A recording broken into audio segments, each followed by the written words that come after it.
రావివలస నరేష్ విజయనగరం జిల్లా పార్వతీపురంలో తన విద్యార్థి జీవితాన్ని ప్రారంభించారు. ఎంఏ కెరీర్ కౌన్సిలింగ్ చెన్నైలో చదివి ఎన్జిఓ సెక్టార్లో తన వృత్తిని ఆరంభించారు. 2-3 ఎన్జిఓస్లో తన చదువుకు తగ్గ జాబుని ఎంచుకొని కొన్ని రోజుల పాటు పనిచేశారు. ప్రస్తుతం జల్ జీవన్ ప్రాజెక్టులో వాష్ ఎక్స్పర్ట్గా పనిచేస్తున్నారు.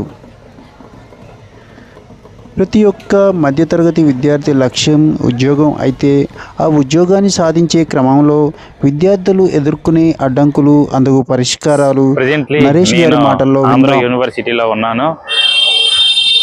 ఆంధ్ర యూనివర్సిటీ అనేది ఆంధ్రప్రదేశ్కి చాలా పురాతనమైనటువంటి విశ్వవిద్యాలయం. ఇందులో చాలా రకరకాల వెరైటీ ఆఫ్ కోర్సెస్ అనేవి ఇందులో ఉంటాయి. సైన్స్ అవ్వచ్చు, టెక్నాలజీ అవ్వచ్చు, ఫైన్ ఆర్ట్స్ అవ్వచ్చు, సైకాలజీ అవ్వచ్చు, కామర్స్ అవ్వచ్చు, ఇవన్నీ కూడా ఉంటాయి. ఇదే కాకుండా చాలా చరిత్ర ఉన్నటువంటి విశ్వవిద్యాలయం ఇది. ఇదే కాకుండా ఎక్స్ట్రా కరికులం యాక్టివిటీస్ కూడా పిల్లలకి ఉపయోగపడేవి ఇందులో చాలా ఉంటాయి.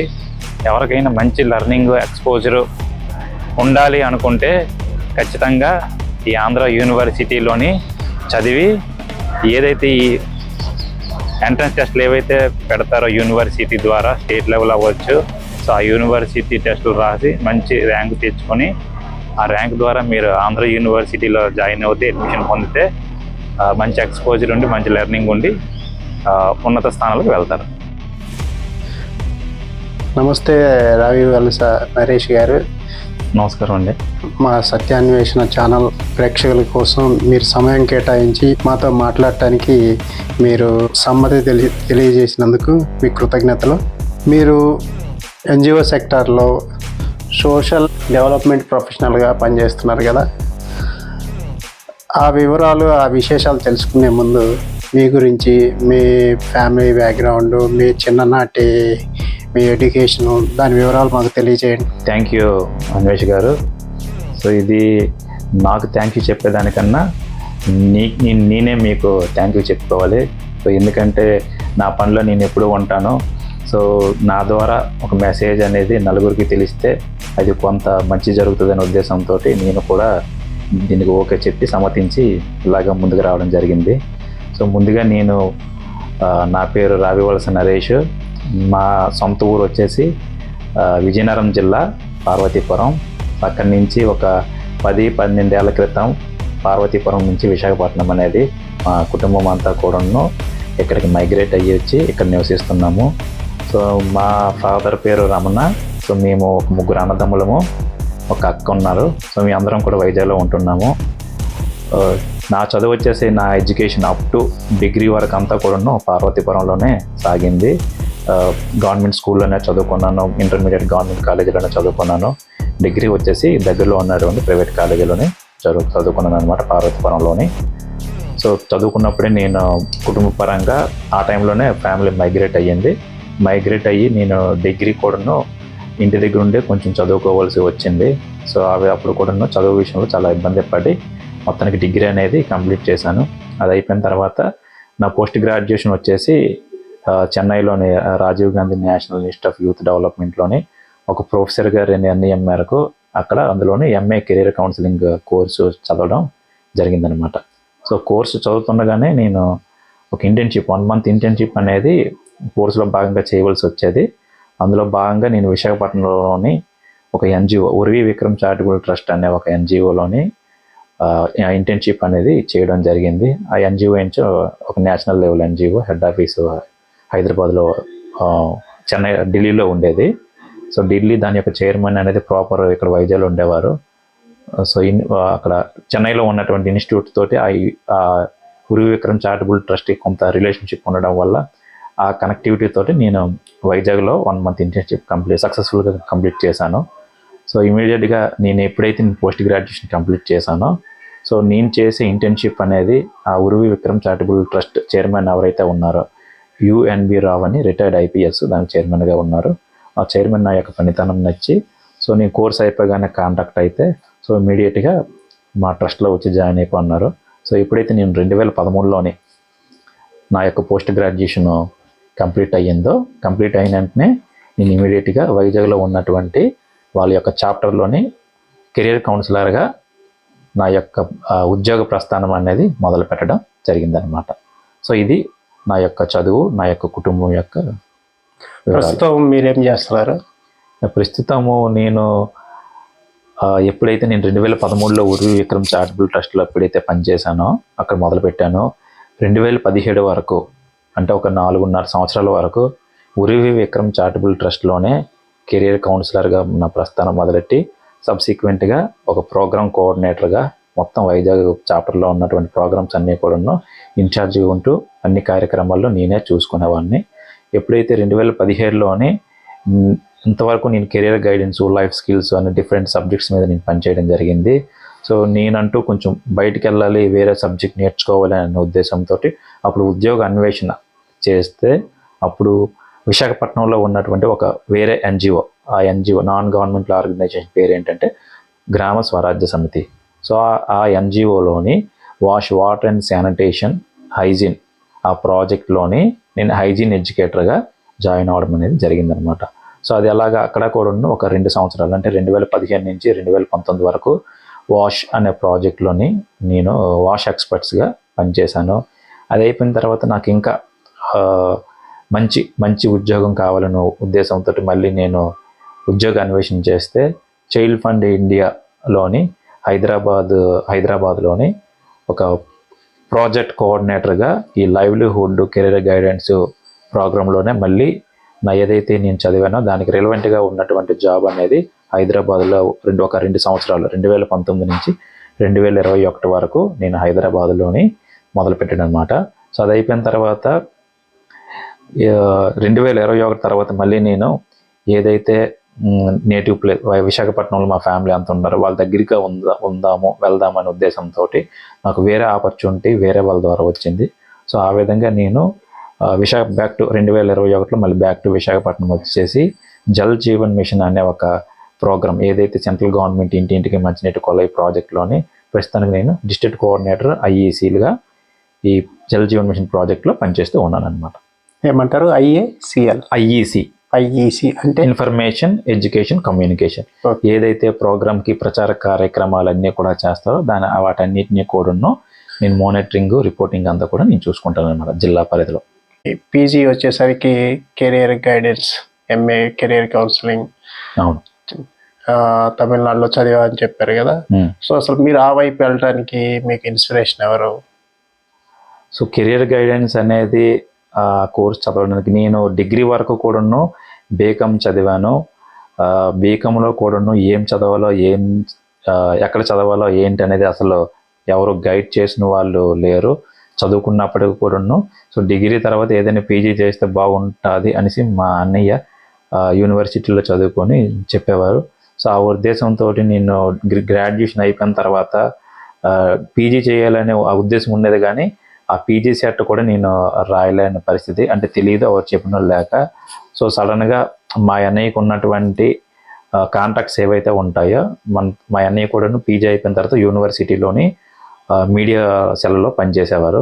సో ఆ మీడియా సెల్ ద్వారా అక్కడ ఉన్నటువంటి ప్రొఫెసర్స్ తోటి కొన్ని కాంటాక్ట్స్ ఉండేవి. ఆ ప్రొఫెసర్స్ ద్వారా ముఖ్యంగా NSS national service scheme cell నుంచి మా అన్నయ్యకి ఇన్ఫర్మేషన్ తెచ్చారనమాట. ఏంటంటే చెన్నైలోని మంచి యూత్ డెవలప్మెంట్ ఇన్స్టిట్యూట్ ఒకటి ఉంది, ఆ ఇన్స్టిట్యూట్లో కానీ చదివితే జాయిన్ అయితే మంచి ఒక డెవలప్మెంట్ లీడర్గా తయారవుతారు అనేసి తెలియగానే మా అన్నయ్య నాకు వచ్చి చెప్పడం. సో ఇమ్మీడియట్గా నేను ఆ ఇన్స్టిట్యూట్ వాళ్ళని కాంటాక్ట్ అయ్యి అప్లై చేయడం, నేరుగా ఆ ఇన్స్టిట్యూట్లో జాయిన్ అవ్వడం జరిగింది. సో ఆ ఇన్స్టిట్యూట్కి వెళ్ళిన తర్వాత ఇక్కడ ఉన్నటువంటి ప్రొఫెసర్కి, అక్కడ పనిచేస్తున్నటువంటి ఒక తెలుగు ప్రొఫెసర్కి యూనివర్సిటీ నుంచి అక్కడికి వెళ్ళడం జరిగింది. ఆ ప్రొఫెసర్ గారిని మనం అప్రోచ్ అయితే ఆ ప్రొఫెసర్ గారు అనేది గైడ్ చేశారనమాట. కెరీర్ కౌన్సిలింగ్ తీసుకుంటే రాబోయే తరాల్లోని మంచి డిమాండ్ ట్రెండ్ ఉంటుందనే ఉద్దేశంతో ఎంఏ కెరీర్ కౌన్సిలింగ్ జాయిన్ అవ్వమని చెప్తే ఆ ప్రొఫెసర్ గారి ఆదేశాల మనకు నేను 2 years post graduation course MA career counselling అనేది ఎంచుకోవడం అనేది జరిగింది. ఇప్పుడు కెరియర్ గైడెన్స్ కోర్సు చేసిన తర్వాత బయట మార్కెట్లోకి వచ్చినాక దాన్ని బేస్ చేసుకొని మీకు జాబ్స్ దొరికినవా? మార్కెట్లు ఎలా ఉంది? ఆ కోర్స్ పట్ల మార్కెట్ స్పందన ఎలా ఉంది? జాబ్స్ వస్తాయా? అలాంటి ప్రొఫెషనల్స్ ఇది మన ఇండియాలో చాలా కొత్త కోర్సు, ఇంతకుముందు ఎక్కడ లేని కోర్సు. ప్రతి యూనివర్సిటీలో ఎక్కడ ఆ కోర్స్ లేదు. పర్టికులర్గా మీరు చెప్పే RGNIYDలో ఈ కోర్స్ ఉంది. సో ఆ కోర్స్కి బయట స్పందన ఎలా ఉంది? సో RGNIYDలో నేను జాయిన్ అయినప్పుడు కానీ, నేను అంతకుముందు చదువుతున్నప్పుడు కానీ, సో నేను కూడా నా యొక్క గ్రాడ్యుయేషన్ కానీ రెగ్యులర్గా వెళ్ళి చదవలేదు.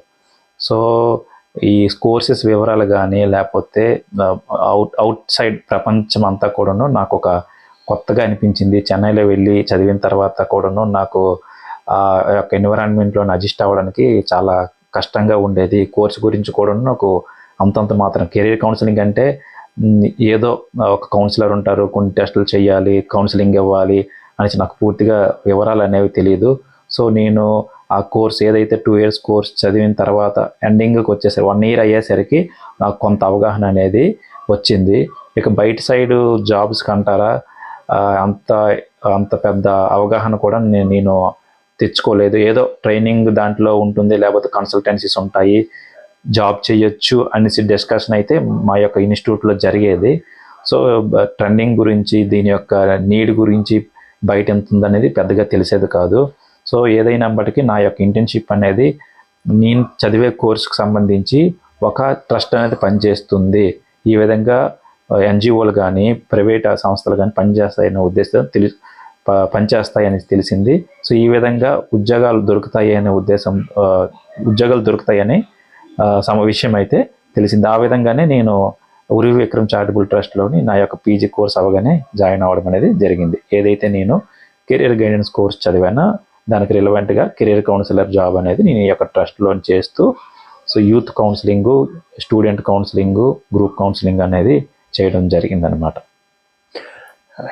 ఇప్పుడు ప్రతి స్టూడెంట్, ముఖ్యంగా చిన్న వయసులో ప్రతి ఒక్కరం కూడా నేను పెద్దగా అయిన తర్వాత ఇది అవ్వాలి, అది అవ్వాలని రకరకాల ఆలోచనలు అందరికీ ఉంటాయి. సో మీరు మీ చిన్నతనంలో మీరు పెద్దగా అయిన తర్వాత ఏమవ్వాలని ఆలోచించేవాళ్ళు? సో నా చిన్నతనంలో నాకైతే పెద్ద ఆలోచన ఏమో ఉండేది కాదు. చిన్న కుటుంబం, ఏదో లిమిటెడ్ బౌండరీస్లో ఉండి చదువుకునేవాడిని. చిన్న ఫ్యామిలీ, ఏదో పనులు చేసేవాళ్ళం కాబట్టి నాకు అటువంటి పెద్ద ఏమో ఆలోచించేం కాదు. సో తల్లిదండ్రులు స్కూల్కి పంపిస్తున్నారు కాబట్టి అప్పుడు ఉన్నటువంటి తెలివితేటలు ఏదో చదివేవాడిని. అది అవ్వాలి, ఇది అవ్వాలి అనేసి పెద్దగా ఏమో ఆలోచించేవాడిని కాదు. నాకు కూడా ఎవరు ఆ చిన్నతనం నుంచి ఒక మాట అనేవాళ్ళు కాదు. సో అలాగా ఏదో ఒకటి చదువుకుందాం, మంచిగా ఉందాం అనే ఆలోచన అయితే ఉండేది. చిన్నతనంలోని నాకంటూ ఒక డ్రీమ్ అంటూ కానీ, ఒక గోల్ అంటూ కానీ ఏం పెట్టుకోలేదు, ఏది అవ్వాలనేసి నేను అనుకోలేదు. నేను పలానా సెక్టార్లో పనిచేయాలని ఎప్పుడు ఆలోచించారు? సో ఎప్పుడైతే నా PG చేసేసి కెరీర్ కౌన్సిలర్గా ఉరి విక్రమ్ చారిటబుల్లో పనిచేశాను, అప్పుడంటూ నా రెలవెంట్ కోర్సుకి సంబంధించి జాబ్ చేయడం జరిగింది. సో ఆ జాబ్లో కొంత సాటిస్ఫాక్షన్ అనేది జరిగింది. సో కంటిన్యూగా 4 years కెరీర్ సిమిలర్ సబ్జెక్ట్ చేయడం వల్ల, సో ఇంకో కొత్త సబ్జెక్ట్, కొత్త లెర్నింగ్ అనేది తెలుసుకోవాలి అనే ఉద్దేశంతో నేను వాటర్, శానిటేషన్ అండ్ హైజీన్ ఫీల్డ్లోకి వెళ్ళడం జరిగింది. సో ఈ సబ్జెక్ట్ కూడా నాకు చాలా బాగా నచ్చింది, water and sanitation, hygiene. So అందుకే ఈ సిమిలర్గా career guidance and livelihoods and other part water, sanitation, hygiene దాంట్లో నేను ఈ సిమిలర్ దాంట్లో కంటిన్యూ అవుతున్నాను. సో ఈ రెండు కూడా, ఒకటి కెరియర్ కౌన్సిలర్ అనేది ఒక విధంగా ప్యాషన్ అని చెప్పుకుంటే, నాకు ఇష్టమైన సబ్జెక్టు ఈ దీంట్లోనే ఎక్స్పర్టిజం సంపాదించాలి, ఎక్స్పర్ట్ అవ్వాలనేదే ఒక ఉద్దేశంతో నేను ముందుకెళ్ళడం అనేది జరుగుతుందన్నమాట. ఓకే, ఒక చిన్న క్వశ్చన్ నరేష్ గారు, ఈ ఉపాధి లేదా ఉద్యోగంలో సక్సెస్ అవ్వాలంటే ఉండాల్సిన ఒక్క స్కిల్ పేరు చెప్తారా? 10th క్లాస్ ఆర్ ఇంటర్మీడియట్లోనే తన యొక్క కెరియర్ మెచ్యూరిటీ అనేది వస్తుంది. ఎప్పుడైతే అప్పుడే అవగాహన వస్తుంది, ఏ ఫీల్డ్లోకి వెళ్ళాలి అవగాహన వస్తుంది. కాబట్టి దాన్ని బేస్ చేసుకొని మీరు నేర్చుకుంటూ దాని మీదే మీరు కాన్ఫిడెన్స్ అనేది బిల్డప్ చేసుకుంటే మీరు ఖచ్చితంగా పరిస్థితులు ఏ విధంగా ఉన్నప్పటికీ మీ యొక్క కాన్ఫిడెన్సే మీరు ఏదైతే అనుకుంటారో అక్కడికి వెళ్ళేలాగా తీసుకెళ్తుంది. స్టూడెంట్స్గా వాళ్ళు ఏమి నేర్చుకుంటే వాళ్ళు మంచి జాబ్లో సెట్ అవుతారు? సో స్కూల్లో ఎంతవరకు చదువుల పరంగా ఏమవుతుందంటే వాళ్ళు ఓన్లీ ఒక థియరీ సబ్జెక్ట్ మ్యాటర్స్ వరకే చదువుకుంటారు అనమాట. సో వాళ్ళ యొక్క ఎక్స్టర్నల్ వరల్డ్ ఏదైతే బయట ప్రపంచం ఉంటుందో దాన్ని ఏ విధంగా అడ్జస్ట్ చేసుకొని ఉండాలి, ఆ స్కిల్స్ అనేవి వాళ్ళు నేర్చుకుంటే definitely they will excel in their life అన్నమాట. ప్రతి విద్యార్థి కూడా తను చదువుకునే టైంలో ఎవరో ఒకరు ఏదో ఒక రకంగా వాళ్ళని ప్రోత్సహించి ఉంటారు, లేకపోతే సలహా ఇచ్చి ఉంటారు, గైడ్ చేసి ఉంటారు. సో మీ జీవితంలో మీకు అలా ఉపయోగపడ్డ వ్యక్తి, అలా గైడ్ చేసిన వ్యక్తి ఎవరైనా ఉన్నారా? సో మా అన్నయ్య చెప్పేవారు చదువుకోవాలి, చదువుకుంటే మంచిది. ఆ ఉద్దేశంతో నేను పీజీ వరకు. మీ అన్నయ్య అంటే సొంత అన్నయ్య? సొంత అన్నయ్య. మా అన్నయ్య పేరు సురేష్. మా అన్నయ్య పేరు. ఏం చేస్తారు? ఇప్పుడు ఈనాడులోని స్టాఫ్ రిపోర్టర్గా పనిచేస్తున్నారు విశాఖపట్నం జిల్లాకి. ఈ ఉద్యోగం పొందే ఈ ప్రాసెస్లో మీరు ఫేస్ చేసిన హడిల్స్ ఏమైనా ఉన్నాయా? సో చదువుకునేటప్పుడు అంటే చిన్నప్పుడు కుటుంబ పరంగా చాలా ఇబ్బంది పడ్డాను. కుటుంబ పరంగా అంటే ఏమి లేదు, తల్లిదండ్రుల్లో ఉన్నటువంటి పేరెంట్స్ అమ్మ నాన్న మధ్య చిన్న క్లాసెస్ ఉండడం వల్ల చదువుకు నాకు చాలా ఇబ్బంది అయ్యేది. ఎప్పుడైతే నేను పీజీ చేశానో అప్పుడు కూడాను ఆర్థికపరమైనటువంటి కొన్ని హడిల్స్ అనేవి ఉన్నాయి. అతి కష్టం మీద నా యొక్క పీజీ అనేది చదివాను. ఓకే, మీ నెక్స్ట్ లక్ష్యం జీవితంలో? నా యొక్క ప్రొఫెషనల్ గోల్ వచ్చేసి కెరియర్ గైడెన్స్ అనేది పార్ట్ ఆఫ్ మై లైఫ్ అనుకోండి. It is continuous process. I'm always in the field. And other side వచ్చేసి వాటర్ శానిటైజర్ హైజీన్లోని ఒక ప్రొఫెషనల్ ఎక్స్పర్ట్ అవ్వాలనేది నా యొక్క గోల్గా పెట్టుకుని ఆ విధంగా ముందుకు వెళ్ళడం అనేది జరుగుతుందన్నమాట. సో ఈ సబ్జెక్ట్ గురించి అంతా కూడా నేను పనిచేస్తున్న చదువుతున్న కొలది కొంచెం బాగా నచ్చింది. సో ఆ ఉద్దేశంతో ముందుకు వెళ్ళడం అనేది జరుగుతుందన్నమాట. సో ఈ 2 లక్ష్యాలతో పనిచేయడం అనేది జరుగుతుంది. చదువుకునే విద్యార్థులకి మీరేమి సలహా ఇస్తారు? ఓకే, ఒక కెరీర్ కౌన్సిలర్గా చెప్పాలంటే చదువుకునే విద్యార్థులు ఇప్పటి నుంచి ఎప్పుడైతే మీరు చదువుతారో ఆ చదువుని మీరు అంటే కాన్సన్ట్రేట్ చేస్తూ ఏదో చదివామని కాకుండా నేర్చుకొని చదువుతున్నాము అంటే సబ్జెక్ట్ నాలెడ్జ్ అనేది పెంచుకొని చదువుకుంటే బాగుంటుంది. అంటే చదువు ఒకటే కాదు, కో కరికులం యాక్టివిటీస్ అలాగే ఎక్స్ట్రా కరికులం యాక్టివిటీస్ వీటన్నిటిలో కూడాను ప్రతి మనిషికి చదువుతో పాటు కో కరికులం యాక్టివిటీస్లో కూడాను 1-2 వాటిల్లో స్కిల్స్ అనే నైపుణ్యం అనేది పెంచుకుంటే బాగుంటుంది. ఆ స్కిల్స్ అలా పెంచుకొని మీరు మీ యొక్క కెరియర్లోని మీ యొక్క గోల్ కోసం అడుగులు వేస్తే బాగుంటుంది. చాలా బ్యూటిఫుల్ సందేశం ఇచ్చారు స్టూడెంట్స్కి. సో మీ అమూల్యమైన సమయాన్ని మా కోసం, మా వ్యూవర్స్ కోసం స్పెండ్ చేసి వాళ్ళకి సలహా ఇచ్చినందుకు కూడా మా ప్రేక్షకుల తరపున మీకు కృతజ్ఞతలు. Thank you. సో మీకు కూడా థ్యాంక్ యూ చెప్పుకోవాలి. సో ఏదైతే సత్యాన్వేషణ అనే ఒక ఛానల్ని పెట్టి గ్రాస్ రూట్ లెవెల్లో ఉన్నటువంటి ఒక మెసేజ్ అవ్వచ్చు, లేకపోతే ఒక ఇన్స్పిరేషన్ అవ్వచ్చు, సో వీటన్నిటి కూడా నలుగురికి తెలియాలనే ఉద్దేశంతో యూట్యూబ్ ఛానల్ మొదలు పెట్టడం నాకు చాలా ఆనందంగా ఉంది. సో ఈ విధంగా మీరు నాలాంటి వాళ్ళని లేకపోతే ఇంకా ఇన్స్పిరేషన్గా ఇచ్చే మెసేజ్లని మనుషుల్ని ప్రపంచానికి తెలియజేస్తారని కోరుకుంటూ సెలవు తీసుకుంటున్నాను. థ్యాంక్ యూ అండి.